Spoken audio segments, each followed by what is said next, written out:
Okay, good morning, folks. We're going to get started, and as people come in, I'll let them in. We got a few more that should be along here shortly, but I think it's 11 o'clock. Let's get started, and I just want to say thank you for yesterday. And Petra was an interesting guest speaker, and she certainly gave us a lot of information yesterday. And I don't know about you guys, but it was a good learning curve again for me. I've been a long time LinkedIn member, but it's always good to have a refresher and learn something new.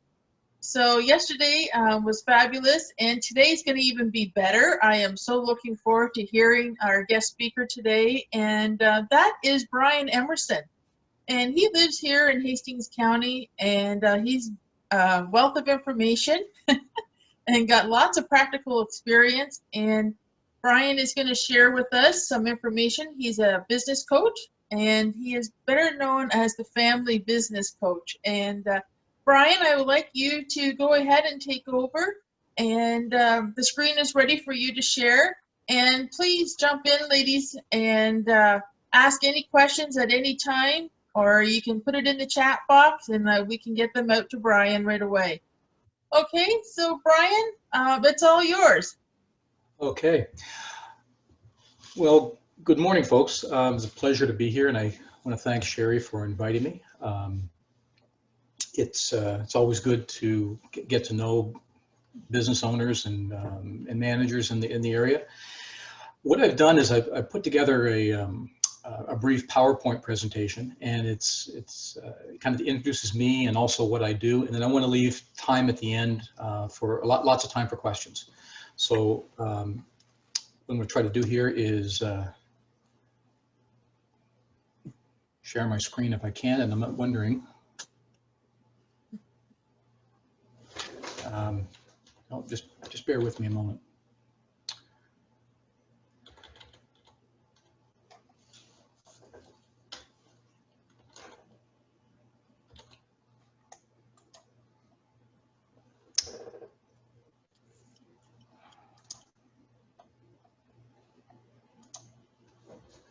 Can you all see that?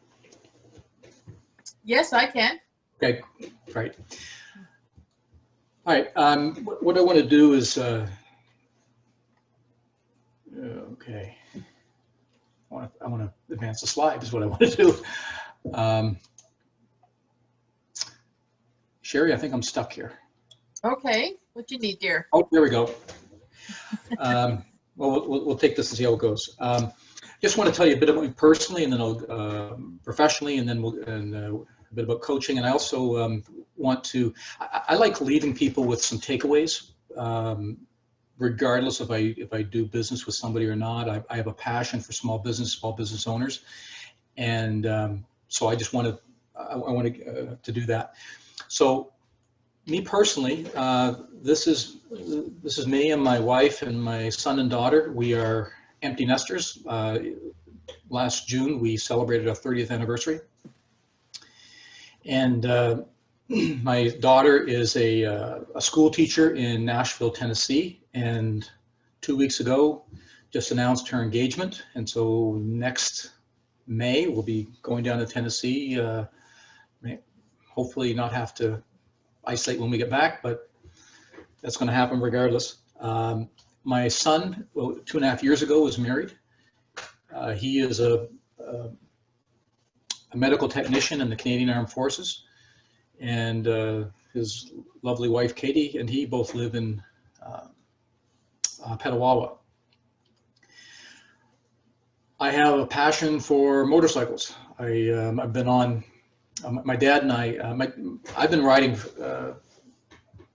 since 1986. My dad just started when he was 64 years old, and he and I have taken three North American trips and 3 European trips together. And I'm also a martial artist. I've starting with Kung Fu when I was 17. I actually learned, I was in college, and I learned in the States, and I learned from one of the founders of the Guardian Angels in New York City, became my best friend and my first Sifu. And my son and I joined the dojo when he was in high school, and so I'm I'm a brown belt in karate and a second-degree black belt in jiu-jitsu. And from the Maritimes, and when I was a kid, my parents are both ski instructors, and so I've been skiing ever since I could walk. And our whole family actually takes, this year notwithstanding, we've always taken 22 of us will go away on a ski trip together, typically in Maine, sometimes New Hampshire. And we just enjoy that as a family. On a professional level, some of you may know some of the businesses in the industrial park. Have you ever heard of Emerson Packaging, formerly Polycello? I actually bought that plant back in 2006 when I was chief operating officer for our company. And lots of experience. In 2006, I was voted leader of the year for the plastics industry. I didn't realize how big a deal it was at the time. I said, great, that's nice, send me the award. I got a company to run. But the plastics industry, most people are surprised to know, is the largest employer in Canada. It's bigger than auto. Auto is bigger from a sales standpoint, but they're more heavily automated. There's lots of robots there, so they don't have as many employees as the plastics industry does. And so to be voted out of the thousands of managers in that industry, it really was quite an honor. In 2010, we transitioned to the third generation. My grandfather started Polycello in 1956 as an offshoot of his distribution company, Eastern Paper. And the daughter ended up growing to be bigger than the parent in that case. And well, I guess it's been 19 years ago, we sold off Eastern Paper, and we still have Polycello, which in 2016, name changed to Emerson Packaging. And we are rated as one of the 50 best managed companies in Canada. That's done by Ernst & Young. And this is a shot of our main plant in Amherst, Nova Scotia. It's right on the New Brunswick border. In fact, when I lived there, I lived in Sackville, New Brunswick. You may have heard of that town associated with Mount Allison University. And it's like having a provincial boundary between Belleville and Trenton. It was a 14-minute commute, but it's a different province for me. And this is an inside shot of our plant here in Belleville, just a small corner of the facility. The main plant is over 200,000 square feet, and the plant here is about 75,000. We've got about 400 employees in our main plant and about 100 here. I am still on the board of directors. My three siblings and I each own 25% of the company when we transitioned from my father. And up until this year, I've been going down quarterly to board meetings, now of course joining by video conference. I am a certified business coach, and as I mentioned before, passion for small business and small business owners. When I was an executive in the Maritimes, I'm not sure how it happened, word must have got out somehow, but small business owners kept looking me up and asking me questions. And what became apparent to me is that the things that they struggled with were pretty straightforward to me. And it's not because that I'm smarter than anybody else. It's growing up in a business family, professional family,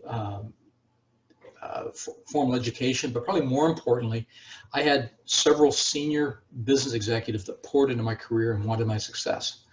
And so that mentorship, along with the other things, really prepared me for business, and it's in my blood, if you will. But somebody that starts up a small company doesn't have that advantage. And so I noted that, and so it really gave me a passion for small business and small business owners. So, which gets into why I want to leave you with some takeaways later, because I want to help. My goal is I want to make business in the Hastings County and the surrounding areas to be as vibrant as possible. Not just survive COVID, but I want people to thrive during this time. Well, what is a coach? Well, one way of thinking about it is I deal with four things. If you think of your hand, think of your four fingers and your thumb. One of the things, main categories is focusing on teams. Do you have the right people on the bus, or are they sitting in the right seats? my dad always would say, you can never ever rise above the level of your people. And so team is highly important. Second one is time. If anybody you know that says, look, I work 70 or 80 hours a week and my kids don't know me, they've got a time problem. And there's a phenomenon in my world, the coaching world, that we call the founder's trap. And what that looks like is that businesses will tend to grow to a point, and then they kind of level off. And they level off at around the $1 million mark, plus or minus 800,000 to $1.5 million, somewhere in there. But it really has more to do with number of employees. And there's a phenomenon in the human resource world called the rule of 10. And that states that somewhere between 8 and 13 employees, depending on your business and depending on your industry, is about the maximum that any one person can effectively manage. And so what happens is the business owner, they hire employees to leverage their time to do stuff. But they make all the decisions. All the employees have to come to them for decisions. And what happens is you can only make so many decisions in a run of a day, and it starts to level off, and you end up disappointing a customer, so you grow, and then it comes back down again, and the wheels fall off.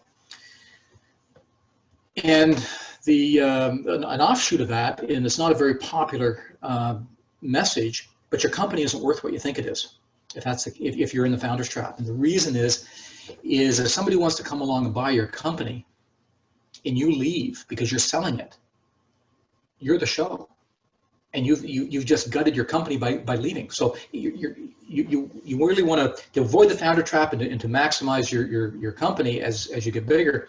You want to push decision making down as quickly as possible, and that involves delegation, and that kind of many times ties into this time issue.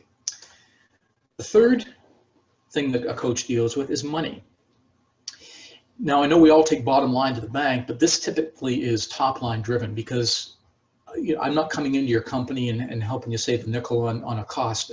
I assume that you already know what you're doing, and I'm not going to be helpful in that area, but where I can help is driving sales and the right kind of sales that maximize your bottom line.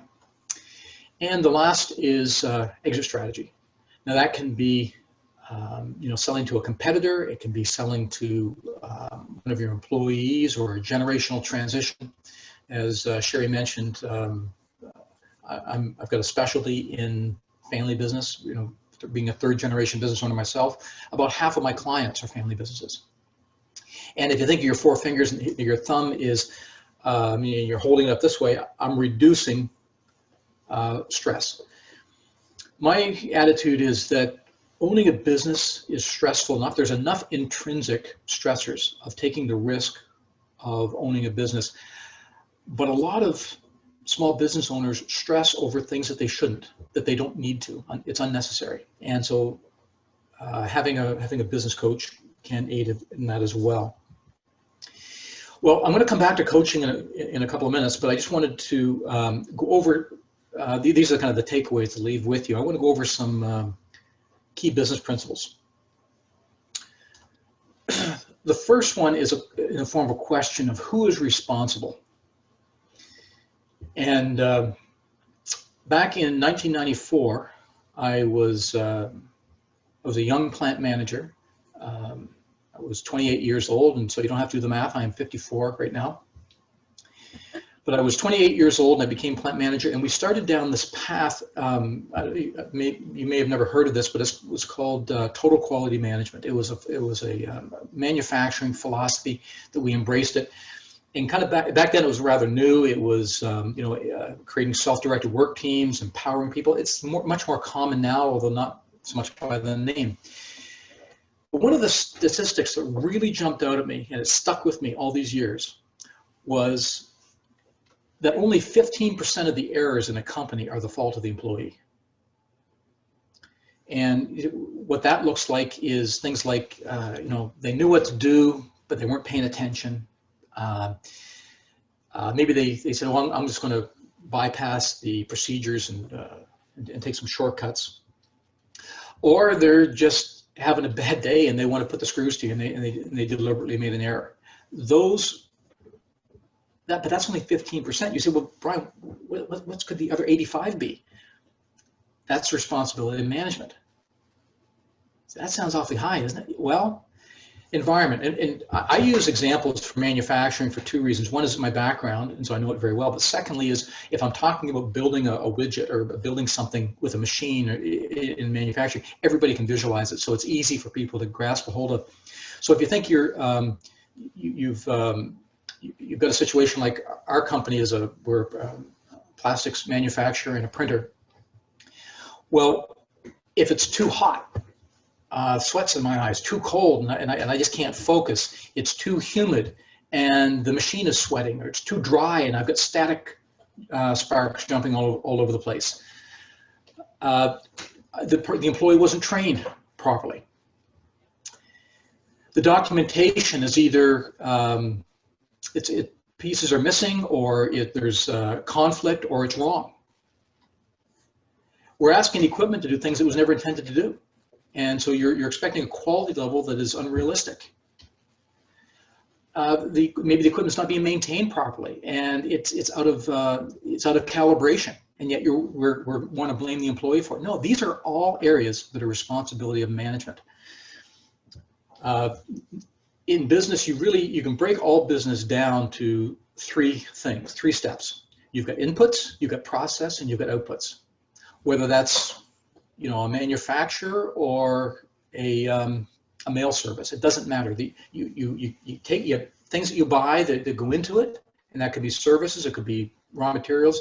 You've got what you do with it. That's where you have your the value of your business, and then what do you sell at the back end? Well, if the material coming in is substandard, it's not the old 1970s computer expression says garbage in, garbage out. Well, this is all great. It's 1994.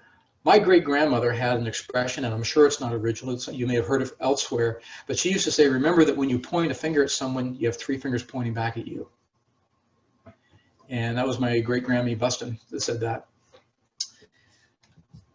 So that's who is responsible. So when you're looking at when we're looking at our business, the first thing we want to do is look in the mirror and say, well, what am I doing wrong here? Not that anybody can be lily white, but we want to if you're going to go after an employee and make him accountable for something, it's nice not to have egg on your face. Second principle is you get what you tolerate, and that can be people's actions. For example, tardiness, inappropriate language, etc. If you've got things that are going on in your company, it's because you're tolerating it, period. Now, the cost of addressing it, you may have weighed the cost and said, it's too great, I'll lose that employee, or it's going to, whatever the cost is. But my point is, you are tolerating it, rightly or wrongly, and you know what, sometimes it is right to tolerate some behavior, but you get what you tolerate. It could be performance, errors, or a competency issue, whatever. And by the way, this also applies. One of the things I tell my clients is that there is about a 70 to 85% overlap between managing and parenting. And for those of you that are parents, you'll understand what I'm talking about. That it's not that our employees are children, but the leadership principles directly apply. And this is one of them. In your personal life, if you've got a friend that is putting, either treating you a certain way or that you don't like, you're tolerating it. You're getting it because you're tolerating it. You're not addressing it. Or your kids, your spouse, whatever. Second category is attitudes.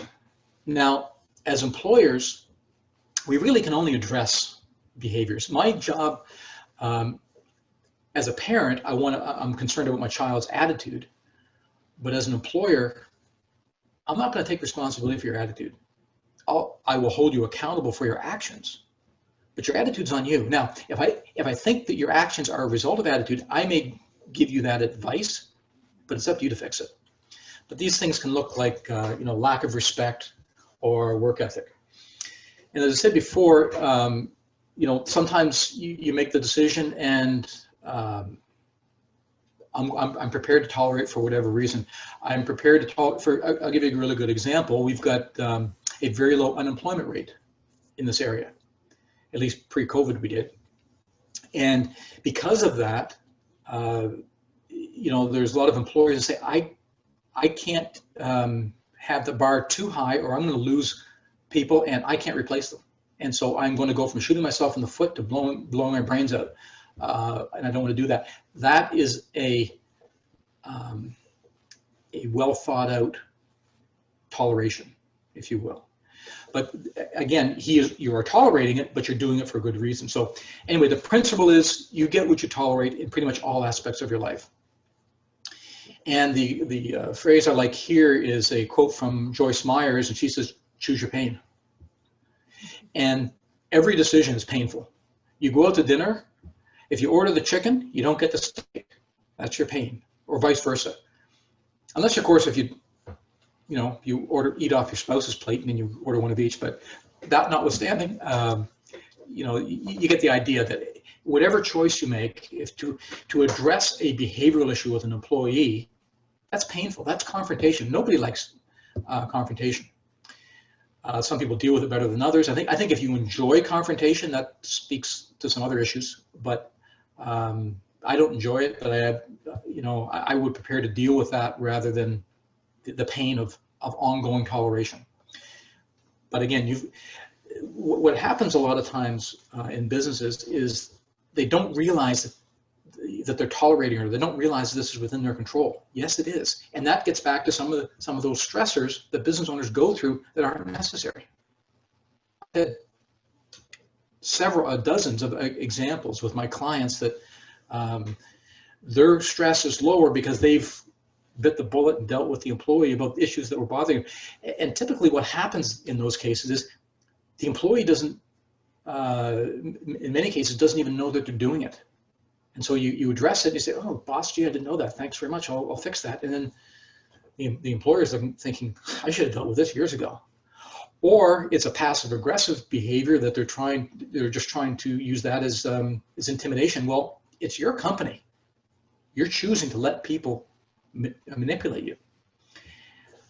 So anyway, choose your pain. Third principle is it's not what you say, it's what I hear. That's important. And this gets into communication. And one of my favorite quotes when it comes to communication was done by George Bernard Shaw. The biggest miscommunication of communication is the assumption that it actually occurred. By the way, for some of you already recognize the name, but he's the guy that wrote Pygmalion, which later became the movie My Fair Lady. So he was a 19th century playwright. But if it was true over 100 years ago, and it's still true. Another concept of when it comes to this is most people aren't like you, and most people aren't like me.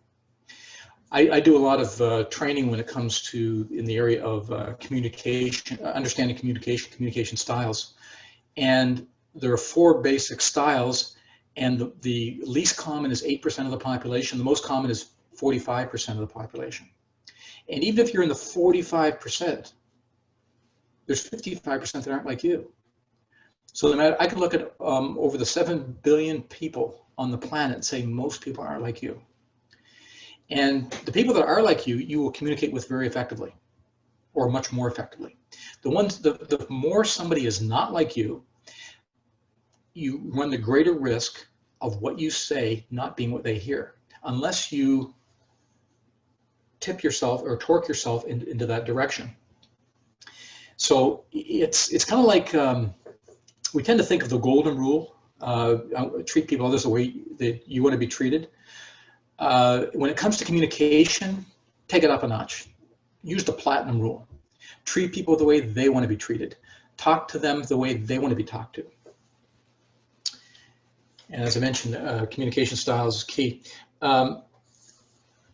We all use the same vocabulary to speak a slightly different language, and I'll give you 2 examples of that. One is the word change. And Sherry, you and I were talking just before the others came on about that very thing. To some people, change is a 4-letter word. To others, it's invigorating. Oh, I just love it. That just really just fires them up to get, they're excited about change. Other people say, whoa, whoa, whoa, whoa, whoa. Do you realize how good you've got it here? You don't want to mess up with a good thing here. Well, who's right? Well, depending on the situation, either one of them could be. But the point is, they have one person has a lot of positive energy, and the other person has a lot of negative energy about that one word. But it's the same English word, and they grew up they could grow up in the same household, let alone the same country, and have a different meaning for that word. There's a phrase that was popular back when I was in high school, and it's "I'll beat the pants off you." Now today we would say "I'll whip your butt." It's just a common casual expression. Back when I was in high school, I had a friend that was several years older than me, and he went to England. And for any of you that know, when I say that, may know where I'm going with this. He was playing pool with this girl, and he told her, "I'm going to beat the pants off you," and she almost slapped him because in England, what he should have said, "I'll beat the trousers off you." What he was saying to her was, "I'll beat your panties off."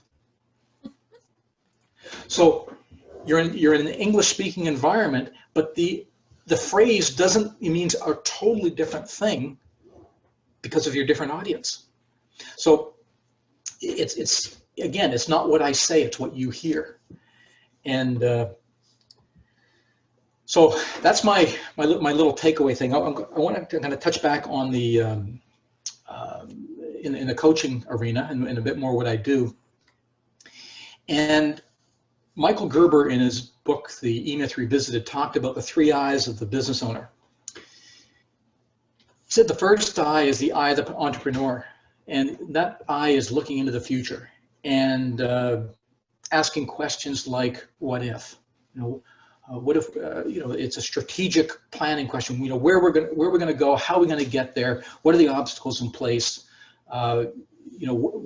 what kind of training do we have by the time we get there so we're not held up? These kind of 40,000-foot level questions. The second eye is the eye of the manager.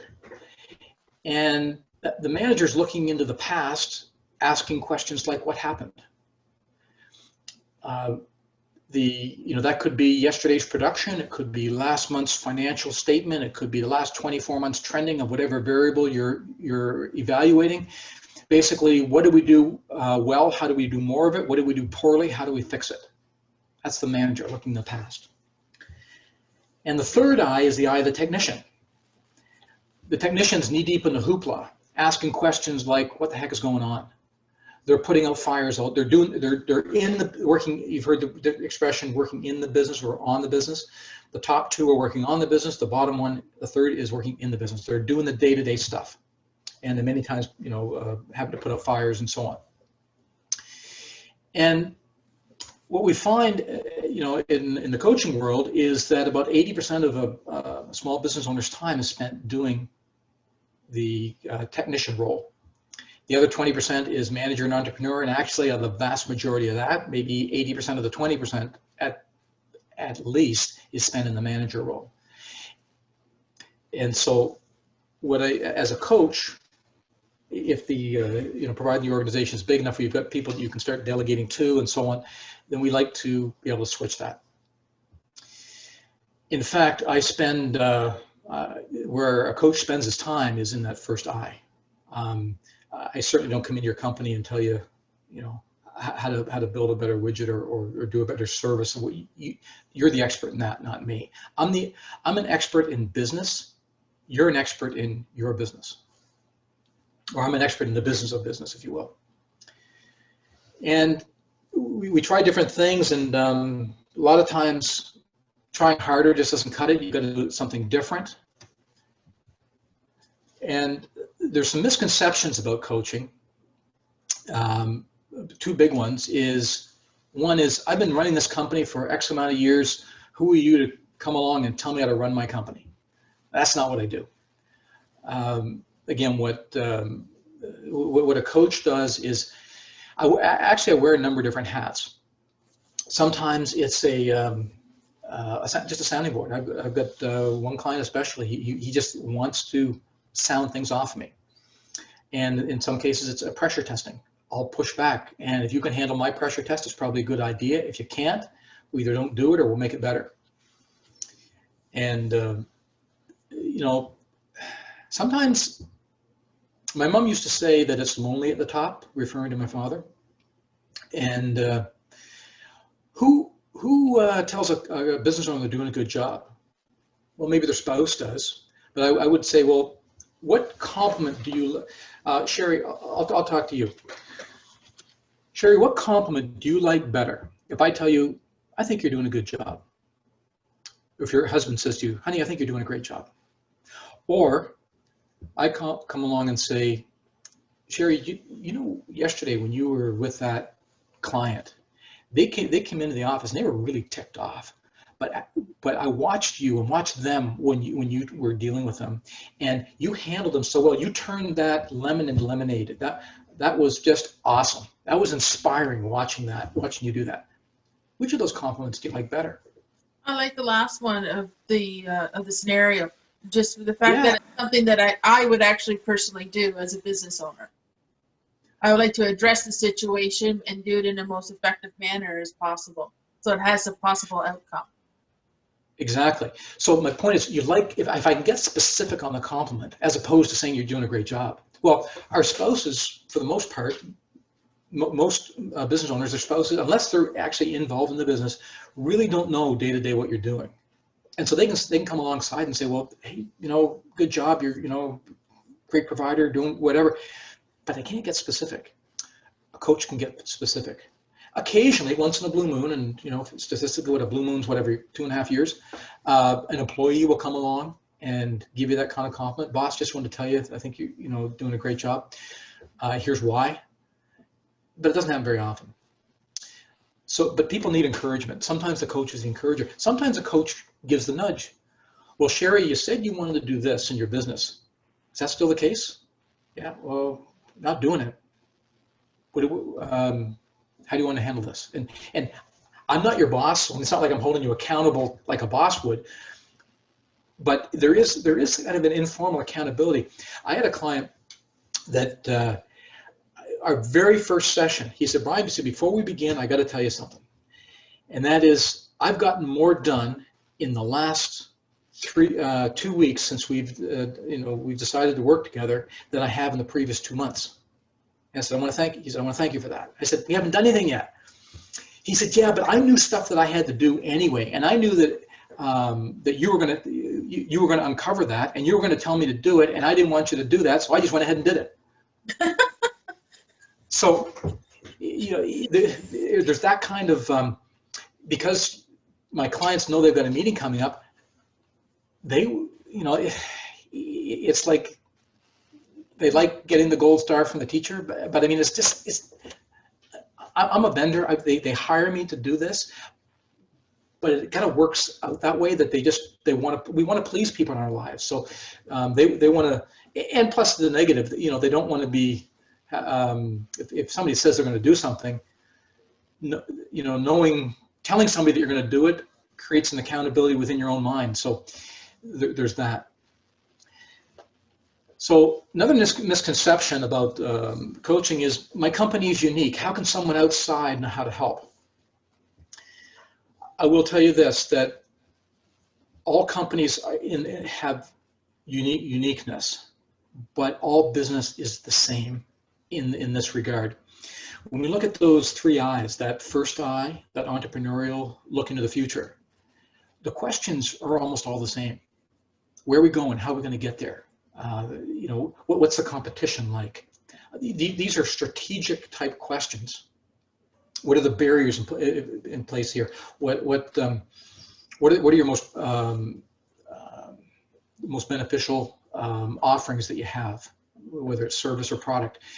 Those questions are all similar. Now, what happens is the answer to each question is entirely unique to each business, and that leads us down to a different path. So the solutions are unique, but the questions, the starting place is the same. And so like I said, businesses are all the same, but at the same time, every business is unique. So those aren't contradictory statements. So that's the coaching or the tips that I kind of wanted to leave with you. I'll just finish up on coaching, saying that athletes and executives and artists all use coaches to improve their performance, to correct mistakes, and to be the best they can be. And somebody once said that professionals use coaches, amateurs don't need them. I believe that every business needs some form of coach, whether it's a formal coach, whether it's a board of directors, board of advisors, mentors can fill that space. You need to surround yourself with people that can speak into this part of your life. And it might be to a business coach. Business coaching works for you if you can check all of these. You're capable of making a commitment. You truly want to improve your business. You're willing to invest the time to do so. You're willing to take action. And you're willing to change. And as I said, change is more difficult for some people than it is for others. Coach's credo is to achieve something you have never achieved before. You have to become someone you have never been before. You must learn things you have never known before. And that's pretty much it. I do have, also do some training, and I talked to Sherry about this, and she said this would be fine for me to mention this. I have 3-day courses, and I don't have these on a regular basis. I do them as upon demand. But these courses are all for those of you who may have heard of Brian Tracy. They're Brian Tracy courses, videos with accompanying binders, and we go through the videos and we do discussions in between each one and exercises between each one. And there's these each have 3-day courses in this, and then I have 1-day courses in these topics as well. And some of them are overlapping, like time management and sales. They're basically those two are. There's 21 modules in the 3-day course, and there's 7 in the 1-day course, and we picked 7 out of the 21 to teach a 1-day course. So anyway, that's it. I want to take, as I said, at least some time for questions, and that's my contact info if you're interested. And I will stop sharing. So I'll certainly open it up for any questions anybody has on either the principles that I put out there, on coaching itself, or anything else you want to talk about. Well, Brian, I'm actually quite interested in knowing, you know, with your courses, your 1-day courses, I know that you've been doing them more one-on-one or in a live group setting. Are you getting ready to do them virtually at all? Like, can we book an online session with you for a 1-day course program? I tell you, Sherry, I have not done that. If I have the interest, I will definitely look in to see what I can do. Okay. Okay. I don't have anything prepared. Like, I can't say, well, you know, if everybody here wanted to do it, a 1-day course on time management, let's do it next week. I might be hard pressed for that. But it's manageable for the future if we give you enough time. Yeah, I've got a lot going on when it comes to some other areas, and this is it's not something that I've been willing to put the time into, not knowing if it's ever going to go anywhere. Right. Maybe Okay. a better way of saying it. Yeah. Right. Okay. Fair enough. Because for me, training is kind of hit and miss. My focus is the coaching, Right. and to date, all of my training seminars have come from my clients. And so what happens is I had a couple of clients different times, one of the sales training.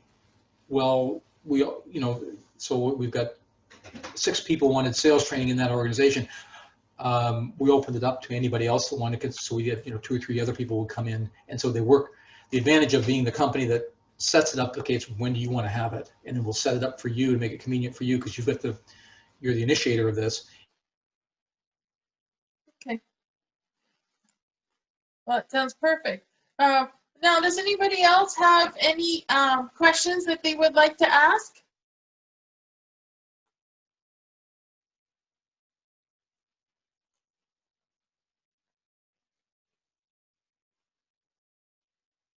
Awful quiet in the group.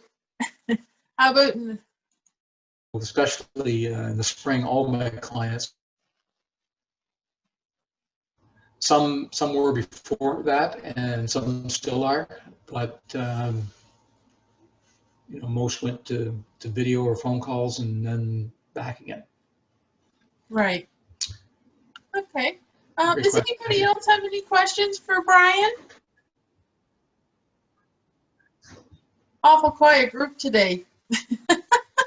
Well, and one of the things that I get sometimes is, what would you do if? It's like I get this theoretical problem with an employee, and what would you do in this case situation? So we can keep it theoretical if you like, and if you get something like that too, that's fine. Right. Okay. I know Carrie Gray. She's got a manufacturing business. And Carrie, if you can unmute yourself, I'm quite sure that you must have some questions for Bryan that would help you along with your manufacturing business and what you're doing. Maybe you can introduce yourself and explain to everyone. Not to put you on the spot, Carrie. Hi, Bryan. Sorry, I'm not on my video because of the remoteness of my facility. We are Shades of Grey Indigenous Pet Treats. We farm rabbits in Campbellford for federally inspected meat rabbits. So I have 2 businesses. I have Shades of Grey Rabbitry, and we've split the pet treats into a whole new business and facility. So we've been doing that now down in Alderville First Nation for about a year with the pet treats, and going well and strong, and still trying to work on our sales and getting them out and the different venues that we're focusing on. That's a little bit about what we're doing down here. My biggest hurdle as a business down here is internet and technology and connecting everything. That's my one downfall in the location that I'm at for the equipment and streamlining. But do you have internet connect? Well, you've got internet connection right we now. do. Yeah. Well, it's not great right now because, we've got 4 of us on computers down here and cell phones and mobility, and that's the only wireless option is what we have, unfortunately. But the benefits for me being on the reserve are huge as a business. So Sure. Keeping my costs down are, as a manufacturer is key and imperative. But new to the manufacturing world. So we're working on it, but we're unique because we actually grow, produce, and manufacture our own products. So Well, one thing I would tell you is that if you, when it comes to web pages, and this is something that I've learned probably in the last few years, and where I learned it from is in my family companies, our vice president of marketing. He is a guy, he worked for Honda, I think he worked for General Motors, and another big Fortune 500 company. It wasn't another automobile, it was like Coke or Pepsi or something. Anyway, he is really, really good at this kind of stuff. And so, but even as good as he was, he said, I need to bring in some experts. And so he contracted with a firm that basically taught our company about the most effective way of presenting yourself on a website. because what they did research, and they randomly picked 1,000 websites of businesses, and some of these were big businesses, and they found that 6 out of the 1,000 did it right. It sounds like an Ivory Snow commercial. 99.4% didn't do it well, because what happens is, and this is something I've talked about with my clients for years, is that we need to understand that your clients don't care about you. They really don't. People care about what you can do for them. And so the example I like to use is when it comes to marketing is a 1/4-inch drill bit. That if you think of all the hundreds of thousands or millions of 1/4-inch drill bits sold in the world every year, nobody wants a 1/4-inch drill bit. They want a 1/4-inch hole. Nobody buys what something is, they buy what it does. But businesses, almost all businesses, come along and tell you, here's what here's what we do. And people don't care. They wonder why they're not getting the response. Yeah. Have you ever heard of Zig Ziglar? I have. No. Yes. He was okay. Well, of course, Sherry has, because that's right up in your alley. Zig Ziglar. He died a few years ago. He was considered by many to be America's greatest salesman, and he said, one of his mantras was, you can get what you want if you help enough other people get what they want. And I remember him telling a story about this is way back in the beginning of his career. I think he was selling pots and pans door to door, and he was talking to this lady, and his attitude was he got off the chair, went over and sat beside her on the couch and said, that company has all kinds of these in their warehouse. You only want one. Let's see how we can get it for you. He moved from being the salesman to being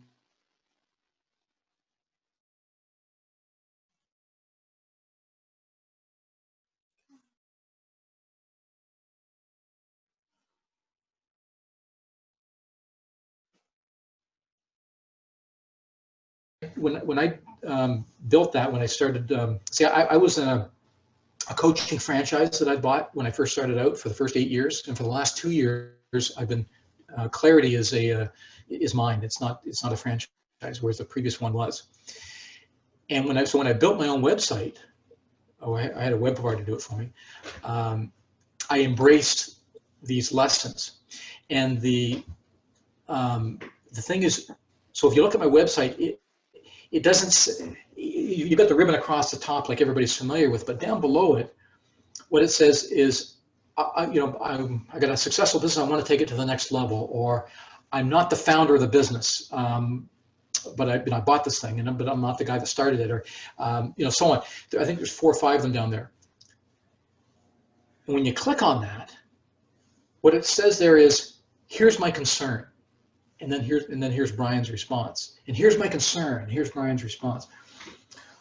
The reason I do that is because it's the understanding of what's called the sales staircase. And the sales staircase is a sale is typically not, okay, I'm going to buy from you. There's increments along the way. It's much like when you want to get a job, you give your resume to a company. Well, the goal of the resume is not to get the job. The goal of the resume is to get the first interview. And the goal of the first interview is to get the second interview. And the goal of the second interview is to get the job, or whatever the process is, but you get the idea. The goal of the website, for me, is not to get a coaching client. My goal of my website is when they click on those buttons and they look at that and they say, okay, I get this concern, and here's this guy's response to that. And then I got that concern, and here's his response. This guy gets me. I got to call him. So the goal of your website is to get that contact. It's not, and sometimes they jump right to it. I have one client call me up, and it's the first time this has ever happened before or since, and he was sold on coaching, and he wanted me as his coach. It's never happened before or since, but it does happen. So there's exception to everything. But usually for me, it's you get an introduction, and somebody, it could be like this, or it could be a referral from somebody else. there's a phone call. Okay, let's set up a conversation and see if coaching's right for you. It might not be. I mean, it might not fit your business. I don't want to waste either one of our times. Let's do a phone call first. If it makes sense to move forward, then there's a meeting. Well, that was pre-COVID, and then we may step into the coaching. So it's for me, that's the way the sales staircase works. I don't know how it works for you, but I'm suspecting that if you're like most businesses, there is a stair step. So if you can, especially if you can't these days, if you can't have video calls because slow internet connection, maybe it's worthwhile to have some video on your website that's your web server is someplace that has a faster connection. So everybody, you can't stream your videos very well, but everybody else can, and that can kind of maybe more important to your business than it would be most others that can have those video conversations. But my point is that when you look at your website, this is what we do? The response by most people is, so what? This is what we can do for you. This is, so it's not what something is, it's what it does. It's not the drill bit, it's the hole that you're trying to sell. So for me, nobody wants coaching. That's just aggravating. I gotta schedule time to talk with this guy. Nobody wants that. What they want is the result of coaching. Right? Nobody likes dieting. They want it, or working out. Well, maybe enjoy working. I enjoy working out sometimes, but you want the results. It's not what you do. It's the result. And so, take a look. I would suggest all of you take a look at your websites and see, is it, if you look at through the lens of a prospective customer and then ask the question, so what? So what? Will they, is there any kind of a hook there? Is there any kind of something that stimulates? And by the way, it's great when the people call you, because if you call me, I'm an expert, but if I call you, I'm a salesman. Yeah. That's a huge difference. And so whenever people, say, Brian, I got a guy that I talked about you to him, and you want to give him a call? I said, well, if you can you get him to call me? It just sets a different tone. It really, really does. One of the things I did, Brian, was put what I would call a door opener video. And I did a video right on my front home screen of my website that, describes all what I do to help people. Mm-hmm. And it gives them the opportunity to hear right from me how I can help them and that. And I have found that has, in the last, 3-4 months since I put it up, it's actually made quite a big difference for me in my business. Yeah, and if Carrie can't have these conversations face to face because there's slow internet, but if she had, and Carrie, I don't know, you may have lots of videos on your website, I don't know, but if you don't, that's just one possibility of something. Yeah, we're fairly visible, so okay. I hired a marketing team to help with that, so we've been really focusing on all of that, and where we sell. When it comes to your marketing, I remember reading one time this marketing executive. He said, I know that 50% of my marketing efforts are wasted. I just don't know which 50%. Yeah. And the reason he doesn't know is because he doesn't ask. Now, I've got reports, so I'm good there. Good. So what you're telling me is that your marketing efforts, your any new clients coming on are telling you, hey, I learned. When you're asking them, where'd you hear about us, and they tell you, and so that reinforces where you're spending your money. That's great. Yeah, I'm tracking all of it. Good. You're ahead of the curve, because a lot of companies don't do that. Yeah. What's your perspective on teaming up with advertising? So, for instance, like a local company has approached to say, let's advertise on these tote bags for a spring campaign. They're a big Fortune 500 company. Is it something worthwhile investing in if the cost is reasonable? Is it something like people waste that kind of stuff? Like, is it coaching wise, where would you go with your advertising for your sales and stuff? Like what is your go-to method, or is there one? specific method for community involvement? There isn't one. It's going to depend on your business. Let me back up to a little further. One of the things that is very, I think I can recommend to almost any business, and that is strategic partnering. Yes. And what that is who does business with who else does business with your customers or the people that you want to be your customers? As an example for me, a business coach is in a category of what we call trusted advisors. Well, who else is a trusted advisor to business owners? Your accountant, your lawyer, and your financial planner. And so I've made it, I've tried to get to know lawyers, accountants, and financial planners. In fact, one of my most recent clients was a lady that I called up and said, look, I've heard that you're a financial planner and you come highly recommended. I'd like to get to know you, get to know what you do, and figure out how I can recommend you. And the reason you do that is because if I can, and I've got another guy that's a financial planner, I've recommended him a few times. There's a principle called the law of reciprocity, which states that when you do something for me, I feel obligated to return the favor.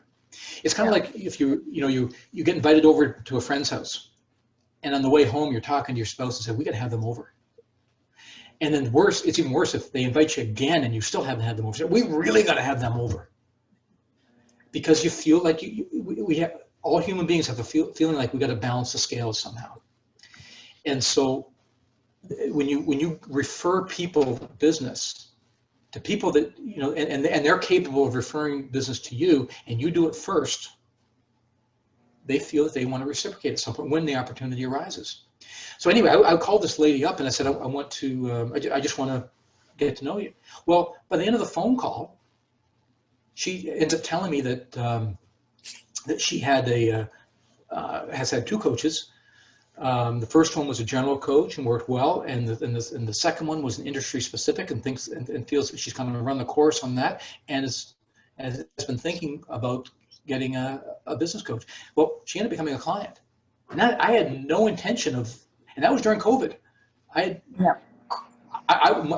attitude when COVID hit, I said, I hope I can just maintain. I actually increased. I'm doing the same right now. And I don't say it real loudly because there's a lot of people that are really hurting during this time, and I don't want to make anybody feel bad. But if you can, if you can get with, make those strategic alliances, some of those might make sense to do the co-advertising together. To get back to your original question, okay. And I think if you go that route, you're not getting the cart before the horse. Right. If in other words, like for example, you may have heard of the expression of target marketing, right? So you want to, here's my ideal customer. Like for me, okay, this is who my ideal customer is.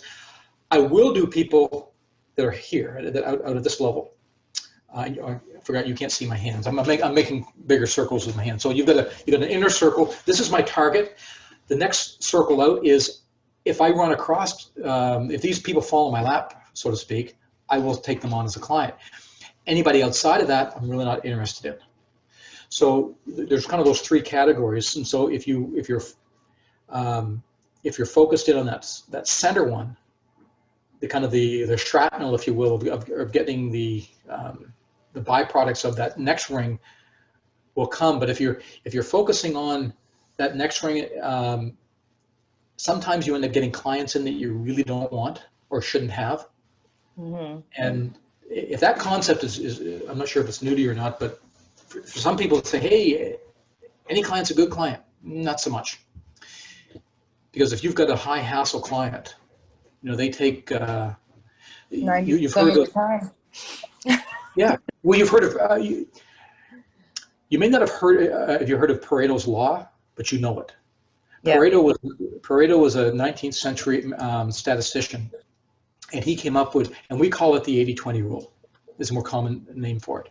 Yeah. And it applies to a lot of things. 20 or 80% of your hassles come from 20% of your clients. That kind of, 80% of your referrals come from 20% of your clients. That kind of thing is the 80-20 rule. Well, if you've got those high hassle clients, how did you get them? How do we keep from getting them in the future? That kind of thing. These are kind of conversations that a coach has with clients. So hopefully some of this, my attitude is, my wife's Italian, so it's like she doesn't do this, but this is more of the traditional thing. You take, if you want to know spaghetti's done, you throw it against the wall, see if it sticks. Well, when it comes to, ideas and stuff, okay, we'll throw it to the wall, see if it sticks. Yeah, we'll try something else. Or maybe it does, and let's run with it. So these are kind of the conversations that I tend to have with clients. Wow. I hope, Barry, hopefully that's helpful. If you'd like to have a follow-up conversation, we'd be glad to do it. Mm-hmm. Well, that's wonderful, Brian. I don't know about everybody else, but if anybody else has any questions, this is a good time to do it. If not, we'll wrap it up for today.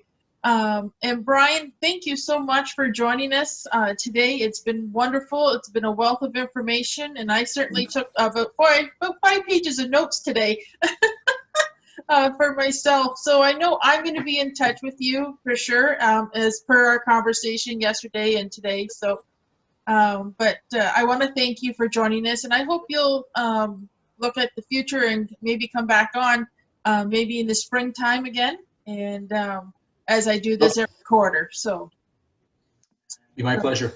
So, Sherry, thank you very much for inviting me. Appreciate it. You're welcome. You're welcome.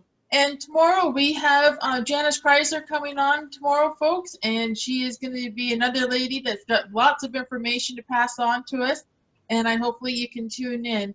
So have a great day, everyone, and I'll be in touch with you later on.